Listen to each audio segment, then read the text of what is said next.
A historiadora Beatriz Kushner ressuscitou as polacas, esquecidas por um século em seus túmulos nos cemitérios de Inhaúma, no Rio, e de Cubatão, em São Paulo. Eram judias pobres da Rússia, Galícia e Polônia, atraídas para a América do Sul por homens que lhes prometiam casamento, vida melhor e dinheiro para suas famílias, que ficaram em aldeias na Europa Oriental. Mas as que desembarcaram no Brasil, no século XIX, até os anos 1930, descobriram terem sido enganadas. Quem as esperavam não eram noivos ricos, mas clientes de prostíbulos. Aqueles gentis homens que forneceram as passagens e esperanças viviam do tráfico internacional de mulheres. Assim nasceram as polacas, como se tornaram conhecidas no Rio e São Paulo. Judias, elas estavam proscritas. Não haverá dentre as filhas de Israel quem se prostitua no serviço do templo, nem dentre os filhos de Israel haverá quem o faça. Está escrito no 5º livro do Pentateuco, o Deuteronômio. As polacas não podiam ser enterradas nos cemitérios judeus. Em outubro de 1906, as judias prostitutas fundaram uma das primeiras associações filantrópicas feministas do Brasil, o cemitério israelita de Inhaúma, no Rio, que hoje abriga 797 túmulos. As de São Paulo compraram 800 metros quadrados em Cubatão, em 1929. E ali jazem 55 mulheres e 20 homens. Shai Meidala, Shai Irbini Michigani Fadia, Gaishiluf, my liebe.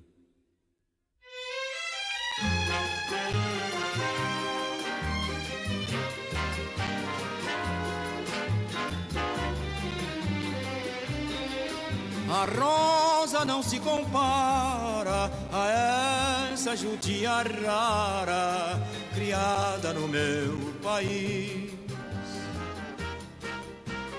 A polaca Erza se tornou a paixão do compositor e cantor Moreira da Silva. Foi para ela que ele compôs Judia Rara, que estamos ouvindo. E foi vendendo as joias dela, depois de morta, que ele comprou um apartamento. Outro músico, Jacó do Bandolim, foi filho de uma polaca, Takiel Pick. O contato inicial de Beatriz Kushner com as polacas se deu em 1993, através do historiador americano Jeffrey Lesser. Ele a introduziu ao acervo de atas da Sociedade Feminina Religiosa e Beneficente Israelita, fundada em 1924. Ela emergiu da leitura para defender uma dissertação de mestrado em História Social pela Universidade Federal Fluminense, transformada em livro lançado 2 anos depois, Baile de Máscaras. Foi então que as polacas começaram a renascer. Personagens de 4 livros, estrelas de peças teatrais, tema de monografia, tese e conferência e fantasmas atormentando a comunidade judaica brasileira, dividida entre reconhecê-las ou, enfim, aceitá-las e enterrá-las para sempre. Mas vamos dar a palavra a Beatriz Kushner, hoje diretora-geral do Arquivo Geral da cidade do Rio de Janeiro, que está no estúdio da TV Brasil, no Rio. Boa noite, Bia. Boa noite, Moisés. Um prazer estar aqui. Eu queria pedir a você para começar pelo fim dessa história. Como hoje estão os cemitérios de Inhaúma e o de Cubatão? Foram tombados, parece. Na verdade, a gente tem Cubatão, o Rio e São Paulo. A melhor situação que a gente encontra é em São Paulo. Elas tinham um cemitério em Santana Chora-Menino, que em 1972 o terreno foi desapropriado e as lápides foram removidas para o cemitério israelita do Butantã e familiares que quiseram tiraram os seus mortos. Eles mesmos enterraram em Butantã ou em cemitérios católicos. Essas lápides do Butantã ficaram sem identificação até mais ou menos o final dos anos 90, quando a Sociedade Cemitério de São Paulo me chamou, nós localizamos a documentação que correspondia a cada uma das lápides e fizemos uma descoberta da Matsev, como se chama no judaísmo, mas uma inauguração da lápide com o rabino Henry Sobel. E hoje em dia você tem no Butantã homens e mulheres, judeus ou não, enterrados ali. Cubatão foi o primeiro cemitério tombado e também a Sociedade Cemitério de São Paulo fez toda uma recuperação, mas eu soube que recentemente ele está bastante abandonado. No Rio de Janeiro é o primeiro cemitério, de 1906, a aquisição do terreno, a primeira lápide é de 1912, ele tinha uma movimentação até final dos anos 70, depois ele fica bastante abandonado. Em 2005, 2006, o prefeito César Maia fez o tombamento provisório e em 2009 e 2010 o prefeito Eduardo Paes fez o tombamento definitivo do cemitério. Então, hoje em dia, você não pode fazer nenhuma alteração nele. A Sociedade Cemitério Judaica do Rio, que toma conta, colocou o nome em algumas lápides, não em todas. Mas eu soube de bastidores que ela tenta ainda hoje romper com o tombamento e que se permita que se faça enterramentos ali. E de um rabino eu escutei que esses enterramentos misturados com os corpos, com os outros corpos, é para tirar o caráter de que ali era um cemitério de polacas, já que a outra alternativa, que era desenterrar todo mundo e colocar junto ao muro, eu fui veementemente contra. Bia, isso. Elas continuam fantasmas, infelizmente. Bia, eu acho que vale a pena registrar que as judias prostitutas não podiam ser enterradas no cemitério normal e para elas era designado o canto lá dos muros. É exatamente a situação de Vladimir Herzog, que foi dado como suicida e os suicidas não podem ser enterrados junto com os outros. Foi justamente com o rabino Henry Sobel que Herzog foi enterrado junto aos outros como se morto, né? Ele acabou sendo morto pela polícia no DOPS. Gostaria de destacar a coragem do Sobel em mais uma iniciativa que foi o das mulheres polacas, né? Ele as tirou da discriminação no Chora Menino, em São Paulo, e passou para o Butantã, no cemitério normal, onde elas estão agora. Elas sofreram bastante a discriminação, não é? Você tem algum relato dessa época, mais anterior, quando elas morriam e não tinham onde ser enterradas? Então, a própria namorada do Moreira da Silva, a Estera, eu tenho a ficha policial dela. Ela morre por ingestão de barbitúricos, que é um suicídio. Isso era muito comum na prostituição, de uma maneira geral. E ele também enterra a Estera no meio do cemitério, porque para as normas religiosas judaicas, os suicidas e as prostitutas devem ser enterrados junto ao muro, num lugar de exclusão, para demarcar uma condenação da religião a tais práticas, a prostituição e o suicídio. E foi para fugir desse lugar que, para onde elas vão no mundo inteiro, elas constroem associações de ajuda mútua que buscam se manterem judias, fazendo todas as festas religiosas e também terem um enterramento digno. É muito importante demonstrar também que em todos esses cemitérios, tanto em Chora Menino, como em Cubatão, como aqui no Rio, você tem homens enterrados lá. Então a pergunta fica, se esses homens as exploravam, por que elas enterraram eles lá? Porque as histórias, às vezes, não são tão lineares assim. Você também tem mulheres cafetinas. A prostituição entre homens e mulheres judeus não era uma atividade desconhecida no leste europeu de meados do século XIX. A maior parte dos bordéis na Europa Oriental estava na mão de judeus. Então, a gente tem que entender, eram famílias numerosas, com muita pobreza, e essas moças não tinham um item essencial, elas não tinham um dote, jamais fariam um bom casamento. Então, a prostituição para elas era uma atividade possível. Elas vêm para essas cidades, Rio, São Paulo, Santos, Nova York, Xangai, Buenos Aires, porque são cidades de imigração, onde você tem mais homens do que mulheres. Então, é um lugar propício para a prostituição.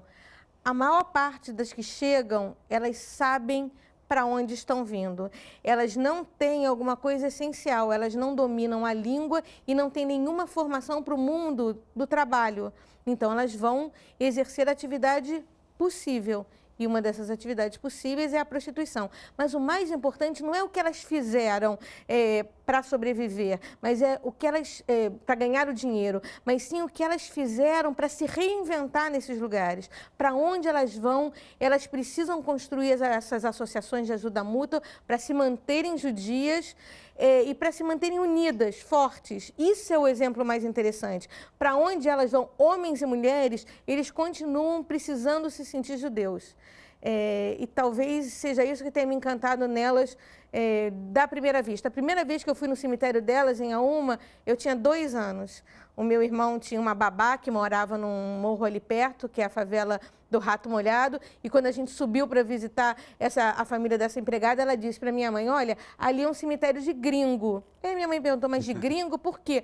Ah, porque gringo toma banho antes de ser enterrado. E é verdade, nós temos que lavar os corpos e depois colocar um lençol e todos somos enterrados iguais. E aí minha mãe disse, então abre a porta que eu quero entrar. E isso era 1968. E essa história ficou na minha cabeça há muitos anos, né? E tentar desafiar uma dada construção sobre essas mulheres foi meu grande desafio, assim, de que as pessoas pudessem ver as polacas por um outro ângulo. Você acha que a comunidade judaica do Rio e de São Paulo hoje tem um comportamento diferente em relação às polacas? Hoje elas topariam recebê-las em seus cemitérios como se não estivessem proscritas? Não, tanto não que as instituições judaicas de cemitério que tomam conta de Inhaúma, sempre que possível, voltam à questão de que se permita ali fazerem novos enterramentos. O espaço para novos enterramentos é mínimo, não valeria o investimento. E, como um rabino me confidenciou, a ideia não é essa. A ideia é que se misturem outros corpos e se apague esse sítio arqueológico, porque ali é um sítio arqueológico, né? É um patrimônio que com outros enterramentos você perca esse registro. É uma coisa um pouco como quando você viaja para o leste europeu, nas pequenas cidades da Polônia, e você lê uma placa assim, aqui existiu o cemitério israelita da cidade tal, e não tem mais nada, todas as lápides foram retiradas. Então você não sabe quem está enterrado ali, você não tem mais registro, você não pode mais levantar quem são aquelas pessoas. É um apagar de memória. O que a gente vive sempre é uma disputa de memória.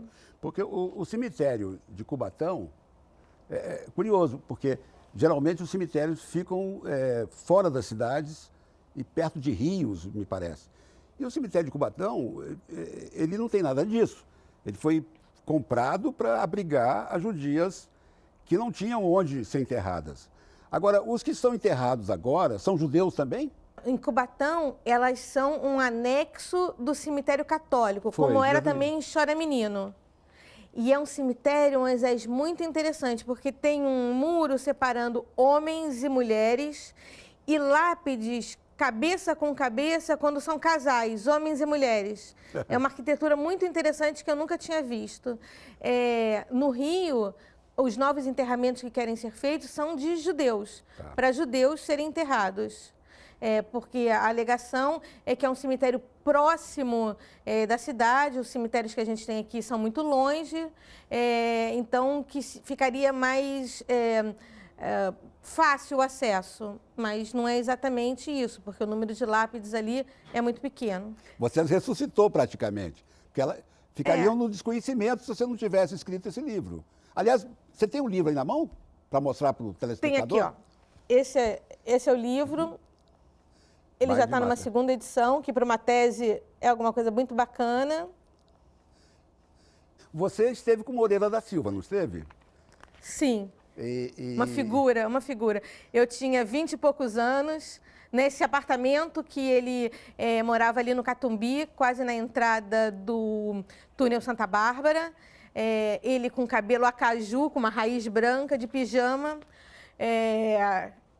e contando, assim, como é que... E o mais curioso, Moisés, é que ele fez questão de dizer que não conheceu a Estera na prostituição. Ele era motorista de ambulância do hospital Souza Aguiar, que fica ali perto da Zona do Mangue, e que ele teria conhecido ela na casa de amigos.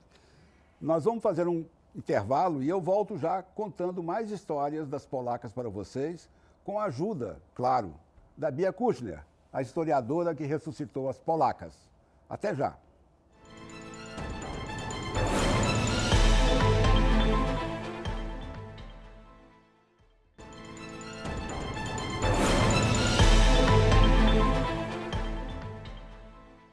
Um Olhar sobre o Mundo está de volta contando a você a história das polacas, mulheres judias pobres do leste europeu, trazidas por cafetões. A maioria delas não fazia ideia que em solo brasileiro viraria prostituta. A historiadora Beatriz Kushner fez um livro que tem a história dessas mulheres. Ela está no nosso estúdio da TV Brasil, no Rio de Janeiro. Você estava falando do seu encontro com o Moreira da Silva. Ele era conhecido como Zé Morangueira, né? Kid Morangueira. Kid Morangueira. E ele, essa música que nós apresentamos no começo, ela, para mim, era totalmente desconhecida. E o Moreira da Silva era do meu tempo, eu ouvia cantando. O Moreira da Silva faz essa música para Estera. O encontro com ele foi fantástico, porque ele um pouco pôde me desvelar como é que era esse mundo por dentro. Então, ele lembra... Porque no Rio tem uma coisa muito interessante. Essa sociedade ela é inaugurada em 1906, se chama Associação Beneficente Funerária e Religiosa Israelita. E aí, até 1916, ela era dirigida por homens e as mulheres faziam um trabalho associativo. Provavelmente você não tem mais homens a partir dessa data, e nos anos 30 ela começa a ser uma sociedade estritamente feminina. E elas constroem 4 irmãs superioras, que são a Fanny Zuzman, a Maris Koenig, a Angelita Chafran e a dona Rebeca Friedman, que estão aqui, as 4 irmãs superioras. Essas lápides estão em Auma, menos a dona Rebeca. A dona Rebeca está no cemitério israelita do Caju. E o Kid Morangueira me falava muito delas, porque quando a Estera se suicidou, foi para a dona Rebeca que ele ligou para saber como enterrar a Estera no cemitério israelita de Inhaúma. E a associação era um lugar onde elas se preservavam da polícia. E ali o que elas queriam vivenciar era um mundo judaico que elas estavam colocadas à parte. Então, o Kid Morangueira contava muito dessas histórias, como também eu tive um personagem central, que foi o contador delas, que é o seu O, que ele na época me pediu para não revelar o nome dele. Nós ficamos 6 meses conversando, e aí um dia ele abre uma porta, abre um cofre e diz, olha, pega tudo que está aí dentro, tudo que está aí dentro é seu. E foi quando eu consegui achar as atas delas, da sociedade delas do Rio, porque eu só tinha visto até então as atas da Sociedade de São Paulo, né? Elas quiseram deixar a história, elas quiseram deixar o registro. Isso é fantástico. Para quem trabalha com o bafom, com a marginalidade, você vê um grupo marginal que quer deixar registro, é uma coisa muito rara. Agora, Bia, esse contador, por acaso, tinha conhecimento de dinheiro que as polacas enviavam para suas famílias no leste europeu? Ele falava muito isso, ele falava que elas mandavam dinheiro para Israel ou para outras pessoas, mas, ao mesmo tempo, ele sabia que elas estavam trabalhando no baixo benetrício. Então, ele contava mesmo que vinham senhoras já como cafetinas, e ele teve muita dificuldade de admitir que elas eram cafetinas, com um jaleco, assim, e botava a mão no bolso, e aquele dinheiro miúdo, né? Uhum. Então, não eram mulheres que tiveram tanto dinheiro assim. Uma ou outra você tem algum sucesso, mas não é a grande maioria, né? Que muitas deixavam com eles caixinhas de joias para que ele guardasse e entregasse a elas quando fossem as festas na sinagoga, porque elas também tiveram uma sinagoga própria. né? E quando ele abria, ele sabia que aquilo ali eram meras bijuterias, mas que para elas eram consideradas como joias. Então, ele fazia um pouco esse papel de tentar preservá-lo, mas ele teve muita dificuldade. Também é uma coisa muito interessante de pensar que tem uma data no calendário judaico onde todo mundo tem que ir ao cemitério, que é entre o Ano Novo e o Dia do Perdão. E eu comecei a ir ao cemitério nessa data, e um dia abriu a porta e entraram duas senhoras, filhas de uma polaca que estava enterrada lá, casada com filhos de outras polacas também enterradas ali. E foi magnífico poder entrevistar essas senhoras e ouvir delas as narrativas, que também eram narrativas bastante dolorosas, de mulheres que contavam da exclusão, né, de não poder fazer parte, e também de muita dificuldade de admitir o trabalho das suas mães.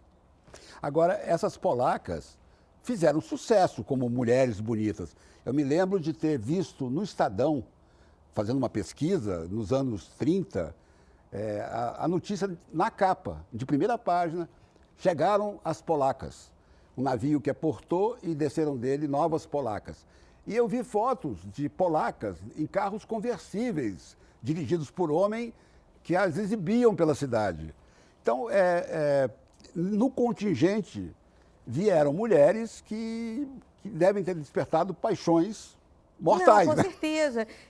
Não, com certeza. E muitas delas faziam uma jogada muito interessante, porque ainda existia o mito da França, das francesas. Quase como dormir com uma francesa era dormir com a própria França. A França, o berço da civilização e tal. E muitas delas se passavam por francesas para subir de preço no mercado e estar numa alta prostituição. Mas as polacas em si, elas são baixo meretrício, né? Mas uma ou outra você tem, e uma ou outra você encontra, assim, tendo várias casas de prostituição em São Paulo e no Rio de Janeiro, porque a prostituição nunca foi crime no Código Penal. O que é crime é você explorar a prostituição, que é o lenocínio, né? Então, algumas mulheres tiveram um pouco mais de sucesso, mas o que você vê na trajetória, até mesmo das associações, a própria associação de Cubatão, delas em Santos, vem para São Paulo e todas elas ficam no Lar dos Velhos, no Lar Golda Meir, no Lar Israelita. A comunidade de São Paulo as abrigou lá e por isso as atas delas estavam lá, e o Jeff me apresentou, apresentou também a professora Margarete Rago e a mim. Por isso que essas atas estavam lá, e as atas estavam de São Paulo e do Rio. De São Paulo e de Santos, desculpe. No Rio, isso já não aconteceu. Elas não são tão acolhidas. Uma ou outra foi acolhida no cemitério israelita, no hospital israelita, como a própria dona Rebeca, um casal de historiadores da comunidade, que era o Egon e a Frida Wolf, me mostraram uma foto no final dos anos 80 de uma senhora enorme, de gorda, sentada numa cama, mas eu não podia virar para ver quem era o nome da pessoa, e era a dona Rebeca Friedman. Agora, Bia... Para você ver, assim, eles tinham até medo de que você virasse uma foto e descobrisse um nome, para você entender a loucura que era. Mas por que é essa loucura, Moisés? Porque a comunidade judaica, ela estava vindo como imigrante, né? Então, é quase como uma licença para poder estar aqui. E o que ela não queria era ser confundida com pessoas indesejáveis. Então, ele não queria se misturar com pessoas que pudessem ter alguma ligação que a polícia não gostasse. Bia, somando os jazigos de Inhaúma e os de Cubatão, a gente chega quase a 900 polacas. Esse foi o número total, não? Não contei. Não, você tem mais. Você tem mais. lápides em Salvador, você tem lápides em Manaus, você tem lápides no cemitério católico do Caju, no Rio, alas inteiras. Você teve polacas enterradas em cemitérios judaicos de uma maneira disfarçada, enfim, casou com alguém e tal. E você pode chegar ao número de talvez 2.000 pessoas, não mais que isso. E Buenos Aires... Não chega nem perto dos números que tivemos em Buenos Aires, por exemplo. Buenos Aires foram muito mais polacas? Muito mais, muito mais. E lá elas têm um cemitério também? Tem, é uma coisa bastante dolorosa, porque elas tiveram lá uma associação que se chamava Varsóvia, e há uma documentação aqui no arquivo do Ministério das Relações Exteriores, no Rio, quando o governo polonês diz, como assim uma sociedade de prostitutas com o nome de Varsóvia? Tem que mudar esse nome. E elas se tornam a sociedade Dziv Migdal, que foi considerado o grande tráfico de mulheres, mas Dziv Migdal é o nome de um homem. E não necessariamente de um traficante. O cemitério de Alvejaneda, o cemitério israelita de Alvejaneda, em Buenos Aires, foi comprado por elas. Há um pequeno núcleo de onde elas ainda estão enterradas e a comunidade faz vista grossa para que aquilo se corroa e se destrua por si. Quando se chega, tem uma placa em homenagem ao Dziv Migdal, que era um homem, e em torno desse terreno, que é gigantesco, está enterrada a comunidade judaica de Buenos Aires. E em Nova York, você conhece o cemitério lá? É bem grande também. É bem grande. E lá tem distinção entre quem foi não, prostituta ou não? É um cemitério delas. É um cemitério delas. Só delas? Para onde elas vão no mundo inteiro, elas constroem cemitérios e sinagogas próprias. E elas não são nada revolucionárias, elas não querem ser as rabinas, nada disso. Quando elas não tinham homens suficientes para começar um trabalho religioso, elas compravam. Elas pagavam um homem judeu disponível a ir lá e rezar para elas. Olha só. Que coisa. Elas se mantiveram religiosas, mesmo que separadas, proibidas, proscritas, né? Isso acho que era o que permitia elas continuarem vivas, né? É o que te dá um objetivo, né? Então, isso para elas era fundamental. Se manter judias para elas era fundamental. Era a identidade, elas não podiam perder isso.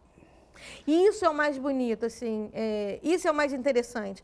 Para mim, as polacas libertam a terceira e quarta geração dos imigrantes nesses países de que a gente entenda que a identidade judaica é plural, que você não precisa ser um determinado estereótipo do que é ser o judeu, né? Porque elas são o contrafluxo, né? Então, acho que elas conseguem nos redimir de uma imagem, de uma autoimagem tão rigorosa. Bia, nosso tempo acabou. Eu agradeço a você, Beatriz Kutschner, pela participação e pelo resgate que fez da história das polacas. É a você que ficou comigo aqui em São Paulo e com Bia lá no Rio. Muito obrigado pela sua companhia. Um Olhar sobre o Mundo volta na próxima segunda-feira, às 15 para as 10 da noite, depois de conversa com Rosiane Kennedy. Tchau. A rosa não se compara a essa judia rara criada no meu país. Rosa de amor sem espinhos, diz que são meus seus carinhos, eu sou um homem feliz. Nos olhos dessa judia, cheios de amor e poesia, dorme o mistério da noite, canta um milagre do dia. A sua boca vermelha é uma flor singular, e o meu desejo é uma teia em torno dela.